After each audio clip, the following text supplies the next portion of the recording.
Hi there, it's Jennifer Vanderbeek again, and it is now week 3 at the Gingerbread Dollhouse.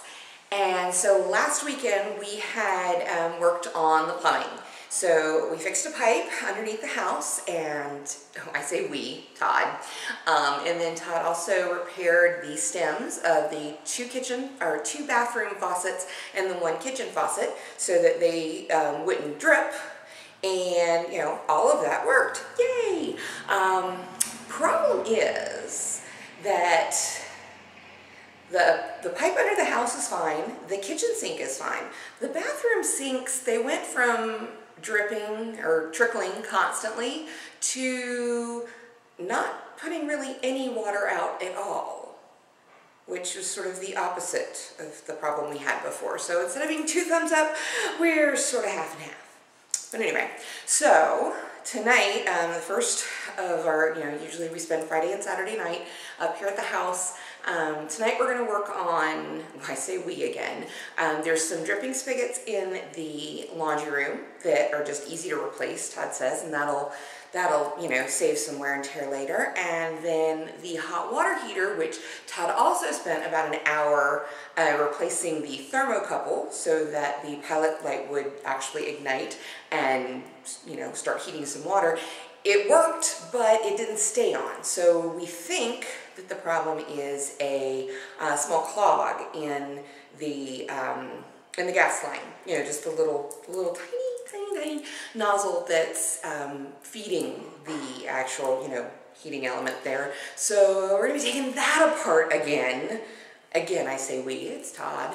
And then our other project for this weekend is sort of the other kind of major system thing is the heating and cooling vents underneath the house. Our building inspector, when we were looking to buy the place the first go round, well, the first round of inspections rather, because we had 4 total, he let us know that the insulation around the ducts was kind of chewed up and messed up, and that there was obviously some, damage to like the flexible heating ducts. So our chore this weekend is to see how bad it is and how much ducting we're going to need. Now, 2 weekends ago when we were here and it got really cold, well, okay, relatively cold for us. 56 degrees in the house is usually colder than we like it. So we had to turn on the furnace, and that actually worked really well. It didn't take long to raise, get it up to 60 or so. And so all that's good.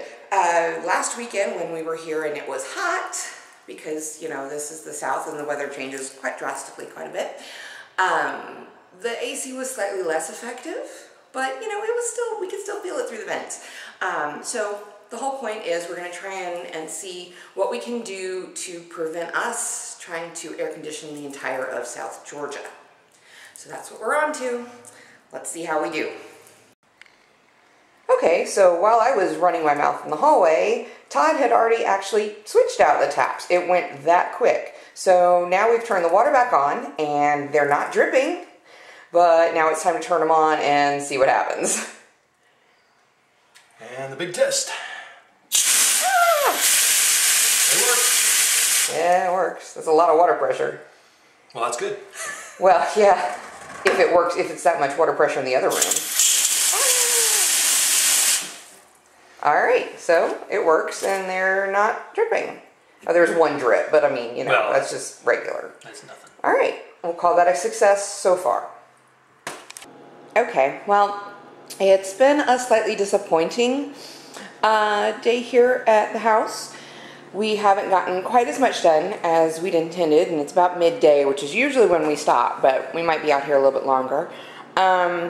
We got the taps fixed in the laundry room, of course, but the other project was the hot water heater.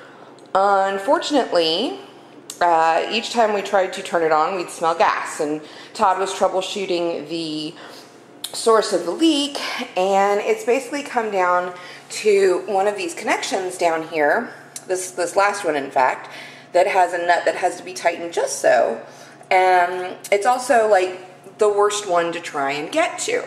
So in the process of trying to adjust it a little here, a little there, and having to take the assembly out a couple of times to work on the inside, by the way, it wasn't a gas clog, the nut right under there has been rounded off. So we're like, well, can we replace just that? I don't know.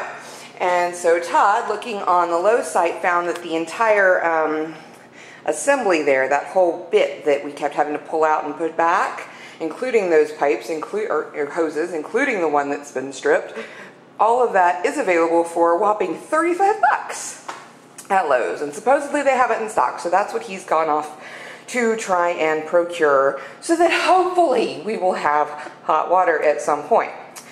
Meanwhile, I have been concentrating on the stove and countertop region. Pretty much it was disgusting in here. Now it is slightly less disgusting. I haven't done anything with the cabinets because, dear God, I just don't have the strength right now.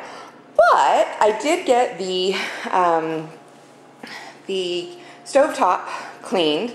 We put in new burner drip pans. And then I even, it was so gross underneath here. I have a picture I'll insert.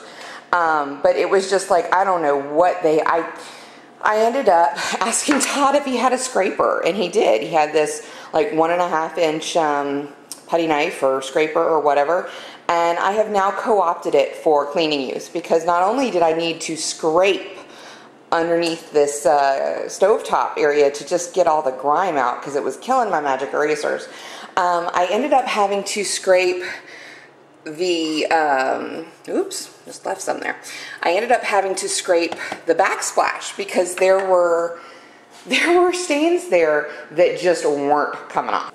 So I used, ended up using about half a bottle of this Lysol Power Kitchen Cleaner, because I needed something with a degreaser, and that's what I found at Big Lots this morning. And a roll and a half of paper towels, half a dozen magic erasers, and the putty knife. And I managed to get the counters and backsplashes clean enough for now. In this house, I'm learning it's all about layers. And you know what? That's the layer I'm dealing with right now. I also swept the floor. Not that you can really tell, but at least it's done.